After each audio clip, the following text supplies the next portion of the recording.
The corner. Oh, Tyson nails! There goes Tyson! What a shot! Can make it up! The count is up to 3, and 4, and 5! Tyson! We never expected to see this! Does he know where he is? We got a new heavyweight champion! It couldn't be done, they said, but Buster Douglas showed that no one is invincible as he smashed Mike Tyson to the canvas to claim the mantle of world heavyweight champion. His opponent tomorrow is Evander Holyfield, a strong tip to unseat Douglas, and his record speaks volumes for his ability with 20 knockouts in his 24 wins. At today's press conference, Holyfield wasn't the brash challenger we have come to expect from many fighters in his position, but a man with heaps of respect for his foe. I do have respect for any man that clams in the ring. And I realized that motivation is come within self. You have to have self-motivation and a part of being a competitive athlete. And I look to get in there, not to the point of looking at hurt, but the point of defeating Buster. Douglas also has an imposing record with only one loss in 35 fights and with 20 KOs alongside his name, the biggest being Mike Tyson. Douglas knows how to take it on the chin and get up to win fights, and he's approaching his clash with Holyfield as a new challenge. It's something that I've conditioned myself for, and it's a sport in a sense. It's just being very competitive, and I'm a competitive individual, and I just go in there and I do my job to the best of my capabilities.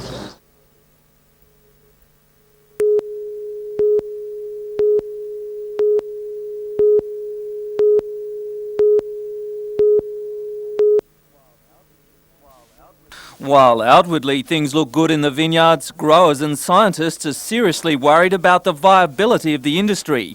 And this is the reason. The fig longicorn beetle, a small insect which eats away at the stems of the grapevines. That's the offender. That's the culprit.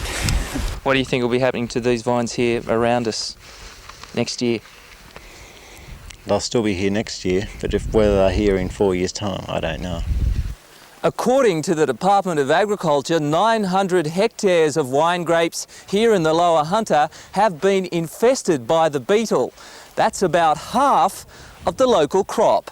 We had to, first of all, familiarise ourselves with the distribution of the pest, the extent of it in this area, and we've done that, and we've done follow-up work, and we can say that it is getting worse. It's spreading all the time. For 2 years, Department of Agriculture scientists have studied the beetle, but as yet have found no way to stop it. With fears of a massive production loss, the Hunter Valley Vineyard Association has allocated $30,000 from members to continue the studies.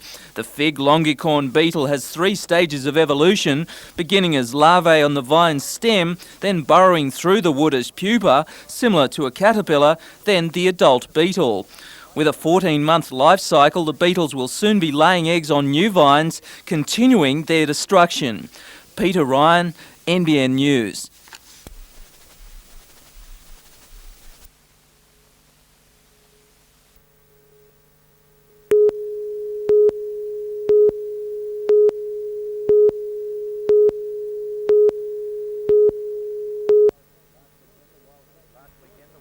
Last weekend, the Wildcats destroyed the myth that they can't win finals matches by hammering the Bullets by 11 points in Game 1 of the best-of-3 Grand Final series.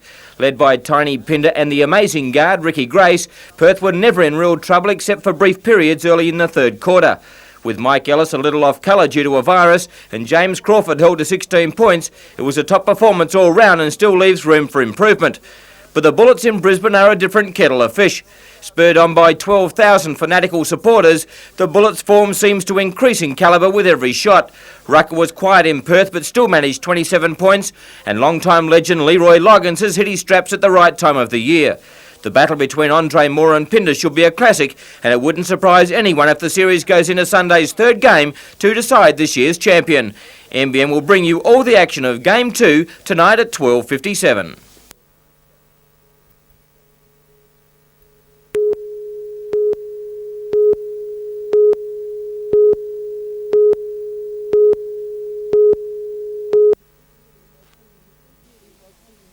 These lobsters are just a few of the 120 seized last week by the Department of Agriculture and Fisheries. They're too small to sell to the public, so the department has delivered them to the Salvation Army hostel in Wharf Road. By law, a female lobster must be 10.5 centimetres long, while a male should measure 11 centimetres. All these southern rock lobsters are under 10 centimetres in length. They're a very highly marketable fish, and the size limit's been placed, so it allows them to at least breed once. Once the undersized fish are caught, obviously they can't breed, and they've lost a fish.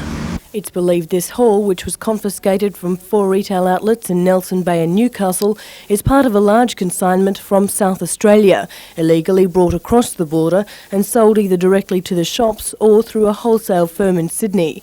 If prosecuted, the shops involved face a maximum fine of $10,000. Investigations are continuing locally and in Sydney.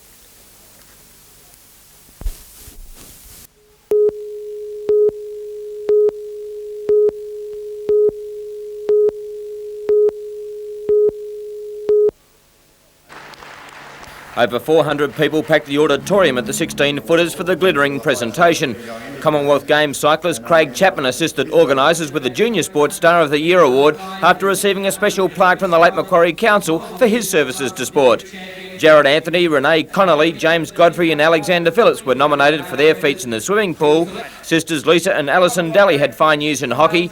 Aaron Brisbane represented rodeo riding. Taylor Maxlow for BMX riding. Robbie Ross from rugby league. Bradley Schrader, athletics. And Melissa Thurlow also was nominated for surf lifesaving. An excellent lineup of junior talent. Craig Chapman had the honour of announcing the winner. The winner of the Junior Sports Star of the Year is James Godfrey.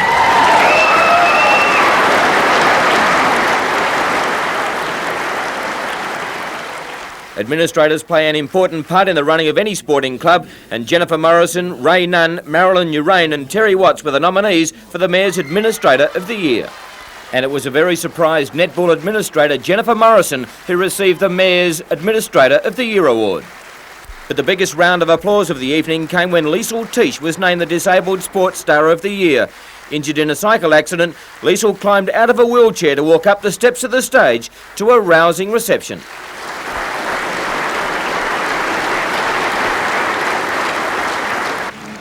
So to the major award of the night, the Lake Macquarie Sports Star of the Year. Jason Dormer played for the Australian development team during the year and is a promising baseballer. Ashley Gordon was the equal leading try scorer in the Winfield Cup. Darren Griffin continues to win golf tournaments. Adam Piper collected an Australian sailing championship, and Marie Putney is the #1 ranked female 10-pin bowler in the country. Adam Quinn won multiple world windsurfing titles. Art Solaris Australian canoeing crowns, and Todd Wilshire British Solo League Rider of the Year, and third by only 1 point in the World Championship. Federal member for Shortland Peter Morris had the envelope. Ladies and gentlemen, the 1990 Sportsperson of the Year, Todd Wilshire. A very proud father Bill accepted the award on behalf of his son Todd.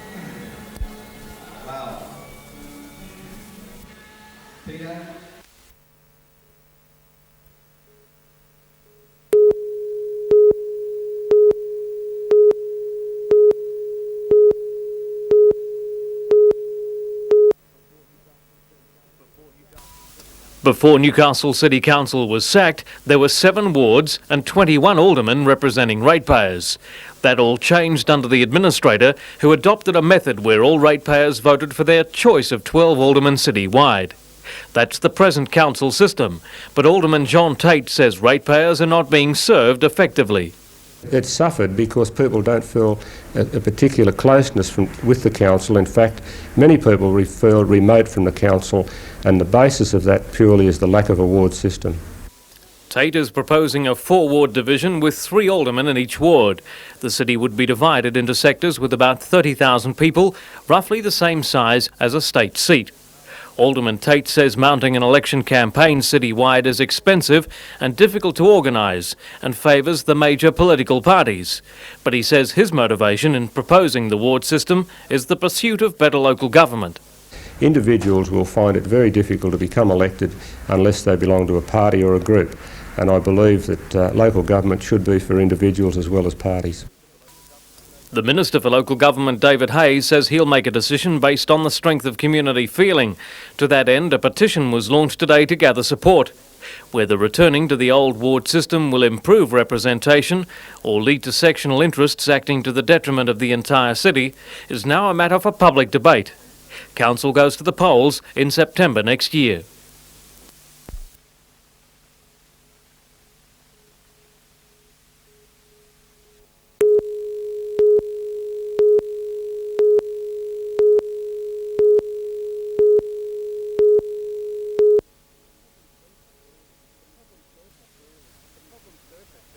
The problem surfaced earlier this year when the New South Wales Valuer General vastly increased the value of some Lake Macquarie properties. The council's rate fixing policy, which must be finalised by December, would usually base its rates on a 1 cent in the dollar valuation on properties. For those whose land has gone up in value, so too have their rates. For those on fixed incomes, it could mean the loss of the family home.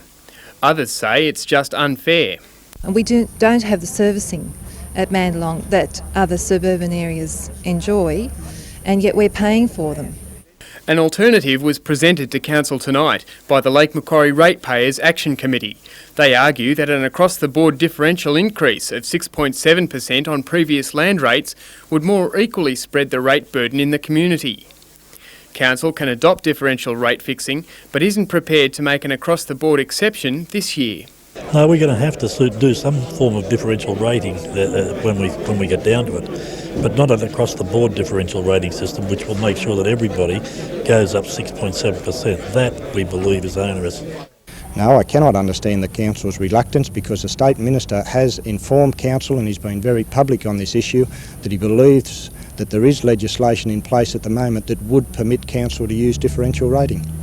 Council will table a full report and any other alternatives on the issue at its meeting next week. I can understand the fears of everybody who thinks that they may be in for a large increase in rates, especially the pensioners and people that are on single income. And then you've even got people, young families, that are on an income that they can't afford to pay that sort of an increase. So yes, I can understand the problem, and we're doing as much as we can at the moment to relieve it.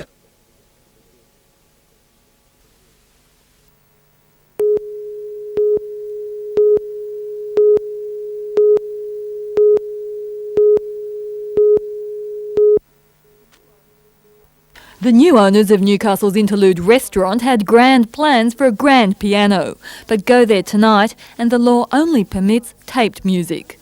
Ambitions to create an intimate dining experience have been blocked by a bureaucratic headache besieging Newcastle Council. As of September 1 this year, local government inherited powers to administer licences for public entertainment. These powers were previously state government responsibilities under the Theatre and Public Halls Act and the Liquor Act.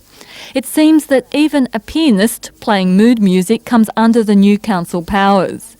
But Newcastle Council is yet to figure out how to administer the regulations and what fee structure to impose. This leaves the Interlude restaurant in limbo. The owners had bought a grand piano but cancelled their order when they realised their predicament. Today, that much sought-after concert grand was sold to another buyer. They were bitterly disappointed because that particular piano they purchased because of its tone, it had a very mellow tone, and they felt that it possibly wouldn't intrude upon the diners in the restaurant, and that's why they fell in love with it. Lunchtime diners were puzzled by the council's position. They simply wanted the chance to enjoy some mood music. I think it stinks. Well, I think a piano would be nice. Add to the mood of the meal and the atmosphere. Yeah, it'd be great. It's a crazy situation. What's the difference between a piano and canned music? Somebody will be getting a job. They're going to put a piano just over here to entertain the diners at night, just to make it a more intimate atmosphere instead of the tape music. Newcastle Council is not the only authority grappling with the new responsibilities. Health surveyors from Hunter Region councils will meet later this week to try to work through the system. For now, entertainment like this is outlawed in the Interlude restaurant. Those in the mood for a melody have no choice but to wait for council to sort out whether the piano man is legal fare for diners.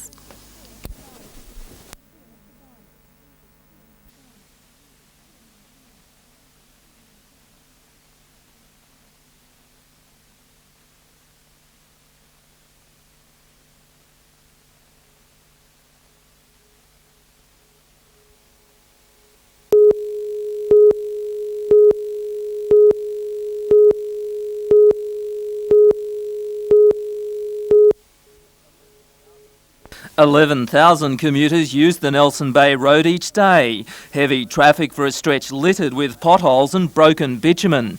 Last night, Port Stephens Council called for a doubling in state government's maintenance funding from $1 million to $2 million. In an unusual step, councillors also decided to approach Newcastle Council to borrow any spare road building machinery to keep repair programs on the move. And today, Newcastle Lord Mayor John McNaughton said he personally thought it was a good idea.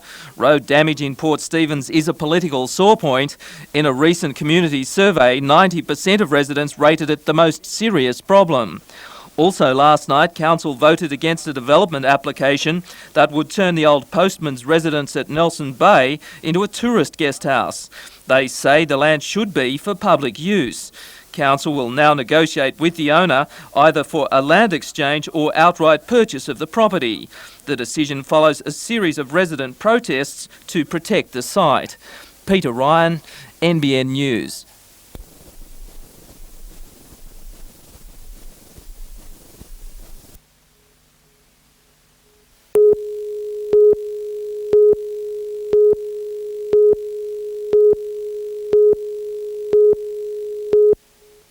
Frustrated in the early rounds. I knew I had a job and I knew that I could knock Jack Johnson out if I could tag him, and I just happened to tag him too late with Craig. You see that Troy, even though he had... It's a big one for me.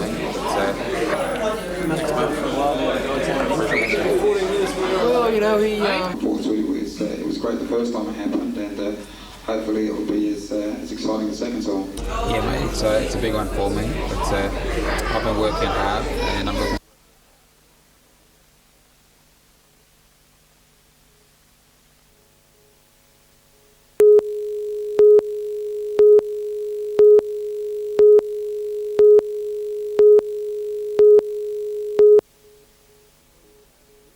Police have few doubts the dark substance running in clotted rivulets along a storm drain under Donald Street is blood. Whether it's human or animal and how it came to be there remains a mystery. Blood was found not only under the bridge but also several metres away and inside another storm drain. Members of the Newcastle Homicide Squad were called to the scene along with scientific police. They're reluctant to draw any premature conclusions. However, links with the murder of Mayfield woman June Brislane on Friday morning were all but ruled out.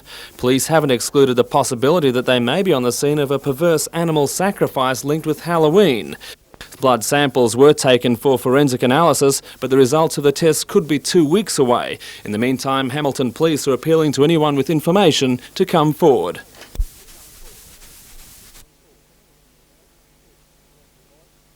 Fell off their bikes. Police have been told by one witness that the youth's injuries weren't consistent with the amount of blood on the scene. They're hoping the boys will come forward with details of the mishap. Blood samples were taken for forensic analysis, but the results of tests could be 2 weeks away. Tom Hilston, NBN News.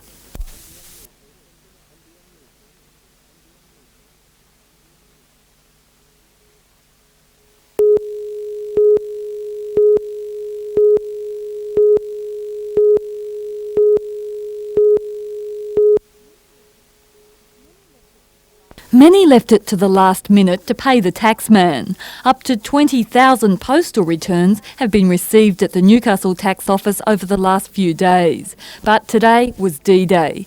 Taxpayers not registered with an agent can face penalties if their return is still outstanding. There's a penalty of 20% on the amount of tax outstanding from today. The Tax Office points out it's not all about taking money. More than $160 million has been refunded to Newcastle region taxpayers this year. The Tax Office aims to process returns in 6 to 8 weeks, but don't hold your breath. The current glut of paperwork could mean some delays in sending out refund cheques.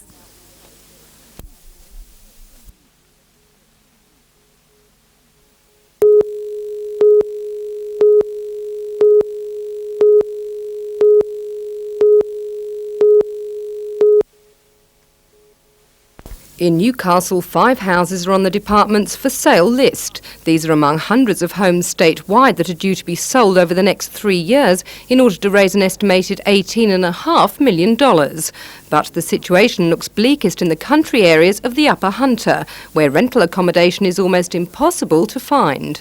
It'll affect them most seriously in places like Muswellbrook, Singleton and Scone, where they compete for accommodation with miners. Now, miners, as you know, earn a whole lot more money than teachers, and they can pay a whole lot more rental than teachers can afford, and it's market forces determine the rents of places like that, and then they can get rents of like $250 a week in those not so nice houses. But even in suburban Newcastle, rental properties are scarce and expensive. Though only one eviction notice has been served so far to a teacher in Muswellbrook, other teachers and their families are worried. 3 young children, where we'll go, we'll have to uproot them from school, and I've got a job, and I've got a babysitter next door, which is really handy, so we don't know what we'll do. Probably have to maybe move into a caravan if we can't afford anything else or find anything in the area.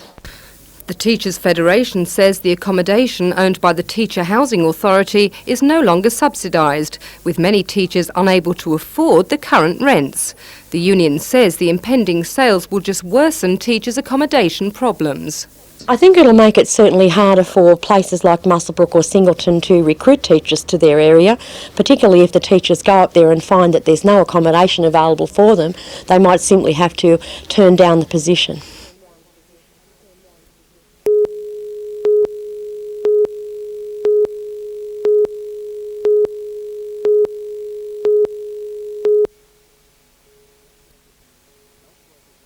Health workers in the Royal Newcastle Hospital's AIDS ward say they do a stressful and often thankless job. Unfortunately, it seems they don't get much sympathy from some of their peers. Any job in an AIDS unit is stressful because we're dealing with young people that die. But what we're concerned with are the additional stresses. This fear of infection, and that is not entirely unreasonable. We do have needle sticks and other exposures in this unit, and so that's real. There are family fears, and some of those are real. I'm afraid that so-and-so who works in this unit will get a needle stick and will get AIDS. Then there are the unreasonable fears, and it is those unreasonable ones that flow over into the general population. People may be reluctant to sit at the same seat in a cafeteria. In the past, people have been told quite openly, please don't sit here because we think you might be carrying the virus. Staff claim they're often the target of apparently light-hearted anti-AIDS humour, but say after confronting the tragedy associated with the virus, that's the last thing they need. A lot of it's done with a chuckle and a laugh, and I get that myself from my colleagues.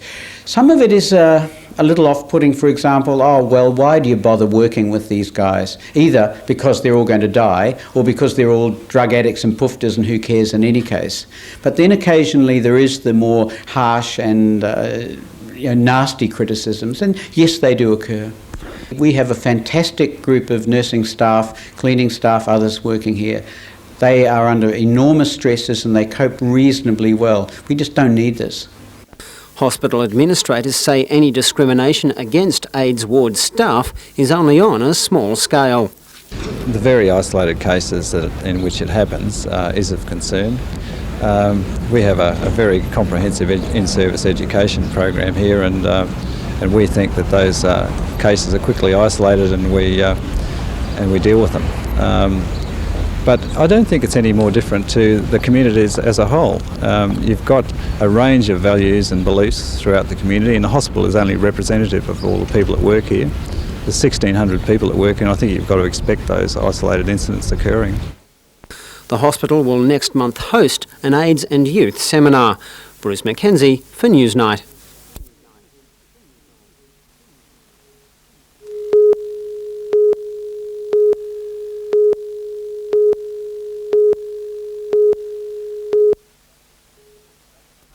Back at the Hunter Swimming Club after a stint at the Australian Institute of Sport, Proctor could become the first swimmer ever to be added to a national team, and the chance has arrived through the withdrawal of Hayley Lewis from the 800 metres.